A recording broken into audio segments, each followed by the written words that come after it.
Subscribe करो और bell दबाओ।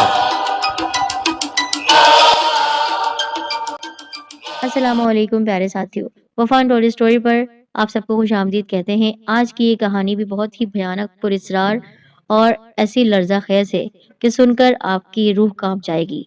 तो बढ़ते हैं अपनी इस कहानी की तरफ। उससे पहले हमारे चैनल वफान टोली स्टोरी को सब्सक्राइब करें और बेल को दबाइए। काफी देर से जारी मूसलाधार बारिश ने अब तूफान की शक्ल इख्तियार कर ली थी। लग तो यूं रहा था कि ये बारिश का तूफान रुकने वाला नहीं है। बार बार आसमानी बिजली के कड़कने से कुछ देर के लिए हर तरफ रोशनी हो जाती थी। अभी वो खाना खाकर लेटा ही था कि दरवाजे पर इतने जोर से दस्तक होने लगी कि लगता था कि उसने दरवाजा जल्दी ना खोला तो दस्तक देने वाला उसे तोड़ देगा। इस तूफानी बारिश में भला कौन आ सकता है? शायद कोई मरीज हो, ऐसा मरीज जिसकी हालत बहुत नाजुक हो। ये सोचते हुए वो उठा और दरवाजा खोल दिया।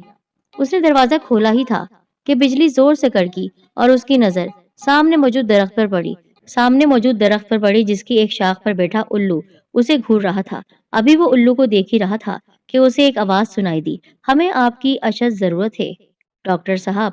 उसने चौंक कर सामने देखा तो उसके सामने एक लंबा तड़ंगा आदमी खड़ा था। उसके चेहरे पर नजर पड़ते ही डॉक्टर के जिस्म में खौफ की एक सर्द लहर दौड़ गई। उस आदमी का चेहरा उसे उल्लू की तरह लग रहा था। चेहरे पर सख्ती छाई हुई थी। अपनी तरफ डॉक्टर को मुतवज्जा देखकर वो एक मकरू और भयानक मुस्कुराहट अपने चेहरे पर लाकर मुस्कुराने लगा। उसके सामने वाले ऊपर के दांत कुछ ज्यादा ही बड़े थे। वो एक बार फिर मुखातिब हुआ, डॉक्टर साहब मेरे साथ चलिए, आपकी बहुत मेहरबानी होगी क्योंकि हमें आपकी बहुत जरूरत है। अब जो डॉक्टर ने मजीद गौर किया तो वो और ज्यादा खौफजदा हो गया क्योंकि उस पर इस तूफानी बारिश का जर्रा बराबर असर नहीं हो रहा था। उसका लिबास बिल्कुल खुश था। डॉक्टर ने उसके पीछे नजर दौड़ाई तो उसे कोई सवारी दिखाई नहीं दी। डॉक्टर ने उस आदमी को इस गांव में पहले कभी नहीं देखा था। उसने अपने खौफ को वहम जाना और सर झटक दिया। मरीज को क्या हुआ उसका तो मुझे पता नहीं, लेकिन वो है बहुत तकलीफ में। उसने उस खौफ को अपना वहम समझकर झटक डाला था, लेकिन दिल था कि अजीब से अंदाज में धड़के जा रहा था। आप थोड़ा इंतजार करें, मैं अपना बैग उठाकर ले आता हूँ और कार बाहर निकाल लूं। ठीक है डॉक्टर साहब। डॉक्टर वापस पलटा, अपना बैग उठाया और अपनी कार निकालकर उस शख्स के साथ रवाना हो गया। हालांकि उसका दिल तो बहुत कर रहा था कि वो इनकार कर दे, लेकिन वो इनकार नहीं कर सका। उसने ये पेशा अपनाते ही इस बात का अहद किया था कि वो दुखी इंसानियत के काम आएगा और कभी किसी मरीज को वापस नहीं भेजेगा, चाहे कुछ भी हो जाए और चाहे वो कोई भी हो। डॉक्टर का नाम जहूर था। वो 30 साल का जवान आदमी था। इस गांव में आए हुए उसे 1 साल होने को आया था। उसके बाकी घर वाले तो शहर में रहते थे, जिन्हें मिलने के लिए वो 15 दिन के बाद 3-4 दिन के लिए शहर चला जाता था। डॉक्टर जहूर ने रास्ते में उस शख्स से पूछा, आप कहाँ रहते हैं, क्योंकि आज से पहले मैंने आपको यहाँ कहीं नहीं देखा। इस गांव के बाहर जो एक सफेद मकान है वहाँ। हाँ मैंने देख रखा है, हमें वहां आए कुछ ही दिन हुए हैं। जिस तरह का वो खुद सख्त था, इसी तरह उसका लहजा भी अजीब सा था। लेकिन वो मकान तो कब का खाली पड़ा है। और एक बात और भी है। क्या बात? उसमें तो कोई रहना भी पसंद नहीं करता है, इसलिए तो हम वहां आकर बस गए हैं। उस मकान के बारे में तो अजीब सी बातें सुनने को मिलती हैं, सब झूठ है। हमें तो ऐसा कुछ महसूस नहीं हुआ। डॉक्टर जहूर के जहन में अभी तक उसका वो जुमला गूंज रहा था, हमें आपकी अशद जरूरत है। अंधेरी की वजह से उसे कुछ दिखाई नहीं दे रहा था। एक बार फिर बिजली जोर से कड़की तो कुछ देर के लिए हर तरफ रोशनी फैल गई। डॉक्टर जहूर ने उस आदमी को देखा। उसका दिल एक बार फिर अनजाने खौफ से लरजने लगा। उसे यूं लग रहा था कि आज की रात उसकी जिंदगी की आखिरी रात साबित होगी। वो हैरान था कि ऐसा क्यों हो रहा है। हालांकि पहले भी वो कई बार अजनबियों के साथ दूर दराज के इलाकों में आधी रात को भी जा चुका था, लेकिन ऐसा कुछ नहीं हुआ था जो आज रात हो रहा था। 20 मिनट के बाद वो उस सफेद मकान के सामने पहुंच चुके थे। दरवाजे के करीब एक दरख्त था। डॉक्टर जहूर ने उसके नीचे अपनी कार खड़ी की और अपना बैग उठाकर उस शख्स के साथ मकान के दरवाजे की तरफ बढ़ा। तूफानी बारिश इसी तरह जारी थी। यूं लगता था जैसे आसमान फट पड़ा हो। तेज हवा के झक्कड़ों में खुद को संभालना बहुत मुश्किल था, लेकिन अजीब बात थी कि उस लंबे तड़ंगे खौफनाक आदमी पर उस तूफानी बारिश और हवा के तेज झक्कड़ों का कोई असर नहीं हो रहा था। दरवाजे पर पहुंचकर उस उल्लू की शक्ल वाले शख्स ने दरवाजा पीटना शुरू कर दिया। मकान की ऊपर वाली मंजिल से किसी के सीढ़ियों से नीचे उतरने की आवाज सुनाई दे रही थी। ये आवाज करीब से करीब होती जा रही थी। फिर किसी ने दरवाजा एक झटके से खोल दिया। दरवाजा खुलते ही डॉक्टर को एक अजीब सी कैफियत हुई, अजीब सी नागवार बू महसूस हुई। दरवाजा जिसने खोला था वो एक बूढ़ी औरत थी। उसे देखकर डॉक्टर धक से रह गया। बुढ़िया की शक्ल भी बेहद मकरू, बहुत ही भयानक और घिन खाने वाली थी। उसके बाल यूं लग रहे थे जैसे किसी चिड़िया का घोंसला हो। उसकी हालत यूं लगता था जैसे वो सदियों की बीमार हो। डॉक्टर को देखकर वो मुस्कुराने लगी, जिससे उसके दांत दिखाई दे रहे थे। उसके लंबे दांतों की नोकें देखकर यूं लगता था जैसे तेज धार खंजर हो। डॉक्टर को घबराहट महसूस होने लगी। डॉक्टर को एक अजीब सा एहसास हो रहा था। उसका रुआं-रुआं कांप रहा था। तूफानी बारिश का कोई असर नहीं हो रहा था उन दोनों पर। बुढ़िया ने एक तरफ हटकर उन्हें अंदर आने का रास्ता दिया। जो ही वो अंदर दाखिल हुए, मकान का दरवाजा एक जोरदार धमाके से बंद हो गया। मकान जितना बाहर से बोसीदा दिखाई दे रहा था, अंदर से उतना बुरा नहीं था। उसने इधर-उधर देखा। वो जिस कमरे में खड़ा था, वो एक बड़ा हॉल था। उसके साथ 4 कमरे थे। हवेली के दरवाजे के पास ही सीढ़ियां ऊपर की मंजिल की तरफ जा रही थी। उस हॉल में ज्यादातर लकड़ी का सामान था। फर्नीचर काफी पुराना और टूटा-फूटा था। अंगीठी के ऊपर दीवार पर 2 तस्वीरें लगी हुई थी। डॉक्टर ने उन्हें तवज्जो से देखा तो ये इसी जोड़े की थी। ये इनकी जवानी की तस्वीरें थीं। अब तो वो बूढ़े हो चुके थे। बुढ़िया ने डॉक्टर को एक सोफे पर बैठने का इशारा किया। वो खुद उस शख्स के साथ दूसरे सोफे पर बैठ गई। उनकी आंखें लाल अंगारा हो रही थी।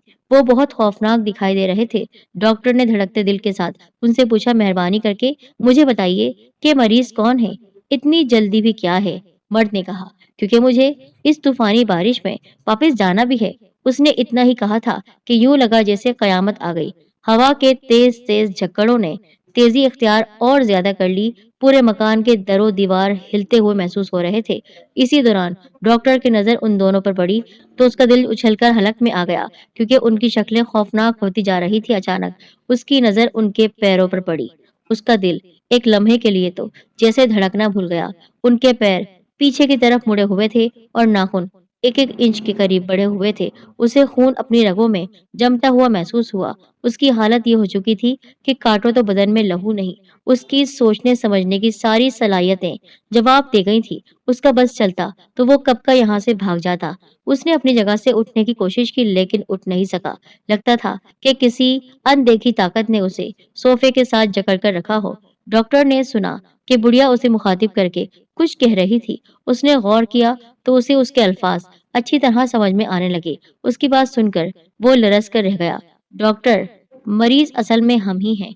और पता है हमारी दवा क्या है? क्या है? हमारी दवा खून है, जिसके बगैर हम ज्यादा अरसे तक जी नहीं सकते हैं। क्या? हा हा हा हा। अचानक बुढ़िया भयानक आवाज में कह कह लगाने लगी। अब वो उस शख्स के साथ उठकर उसकी तरफ बढ़ रही थी। लगता था कि उसमें हिलने जुलने की जरा सी भी ताकत नहीं रही। उसने अपनी तरफ से पूरी कोशिश कर ली, लेकिन वो उठने में कामयाब नहीं हो सका। अचानक एक धमाका हुआ और पूरा कमरा अंधेरे में डूब गया।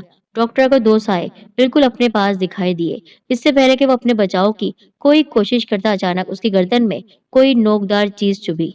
तकलीफ इस कदर थी कि उसके होश जाते रहे और वो बेहोश हो गया। उसके बाद क्या हुआ उसका उसे कुछ पता नहीं था। जाने कितनी देर के बाद उसे होश आया। होश में आते ही वो हड़बड़ाकर उठ बैठा। इधर-उधर देखने लगा। उसे समझ नहीं आ रही थी कि वो कहाँ है। फिर उसे सारे वाकयात एक-एक करके याद आने लगे। उसने देखा कमरा फिर रोशन हो चुका था। बारिश का जोर टूट चुका था। उसने चौंक कर सामने बाहर की तरफ देखा तो उछल पड़ा। वो दोनों अब जवान हो चुके थे। जिस तरह के वो तस्वीरों में दिखाई दे रहे थे। इस वक्त वो ऊपर वाली मंजिल पर जाने के लिए सीढ़ियां चढ़ रहे थे, लेकिन ऐसा लग रहा था वो उड़ रहे थे। डॉक्टर को अपने जिस्म से सारा खून निचड़ा हुआ महसूस हो रहा था। उन्हें शायद डॉक्टर के होश में आने का पता नहीं चला, इसलिए उसने चुपके से वहां से भागने का इरादा कर लिया। वो उठा, लड़खड़ाते हुए कदमों के साथ दरवाजे की तरफ बढ़ने लगा। उसने दरवाजा खोलने की कोशिश की, लेकिन उसमें इतनी ताकत नहीं थी कि वो अंदर की तरफ खींच सकता दरवाजे को। दरवाजे में लगी खिड़की का शीशा टूट चुका था।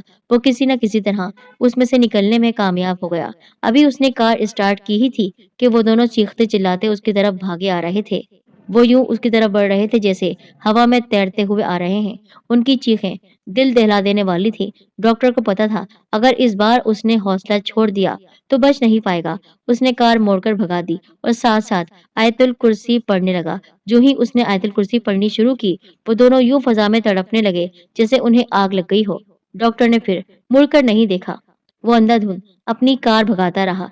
वो घर के पास पहुंचा تو کار اس کے قابو سے نکل چکی تھی اور ایک زوردار آواز سے وہ درخت سے جا ٹکرائی اور ڈاکٹر بے ہوش ہو گیا۔ جب اسے ہوش آیا تو وہ ایک نرم بستر پر لیٹا ہوا تھا۔ اس کے سامنے اس کا دوست وکاس کھڑا تھا، جو اس گاؤں میں اس کا واحد دوست تھا۔ ڈاکٹر نے اسے دیکھتے ہی حیرت سے پوچھا، میں اس وقت کہاں ہوں؟ تم گاؤں سے قریب شہر کے ہاسپٹل میں ہو۔ ہاسپٹل میں؟ ہاں، لیکن کس لیے؟ حادثے کی وجہ سے تمہارا خون بہت بہہ گیا تھا۔ حادثہ؟ کیسا حادثہ؟ تمہاری کار درخت سے ٹکرا گئی تھی۔ یہ سنتے ہی اسے سب کچھ یاد آ گیا۔ اوہ، تھوڑی دیر اور ہو جاتی تو تمہارا بچنا محال تھا۔ ویسے ایک بات کی سمجھ نہیں آ رہی تھی۔ کس بات کی؟ کہ اس طوفانی بارش میں تم جا کہاں رہے تھے؟ وکاس کی بات سن کر ڈاکٹر نے اسے ساری بات بتا دی۔ یہ سب سن کر وکاس زور زور سے ہنسنے لگا۔ ظہور، تم نے کوئی خوفناک خواب دیکھا ہوگا اور خوفزدہ ہو کر کار میں بیٹھ کر کہیں جانے لگے، پھر کار بے قابو ہو کر درخت سے جا ٹکرائی۔ نہیں، میں سچ کہہ رہا ہوں، وہ دونوں تھے، میں نے دیکھا تھا۔ پہلے وہ بوڑھے تھے اور میرا خون پینے کے بعد وہ جوان ہو گئے۔ وہ انسان نہیں تھے، وہ کوئی اور مخلوق تھی۔ دوست، وہ مکان تو کب کا خالی پڑا ہے، اب اس میں کوئی نہیں رہتا۔ تمہیں غلط فہمی ہوئی ہے۔ ڈاکٹر نے اسے یقین دلانے کی بہت کوشش کی، مگر وکاس نہیں مانا۔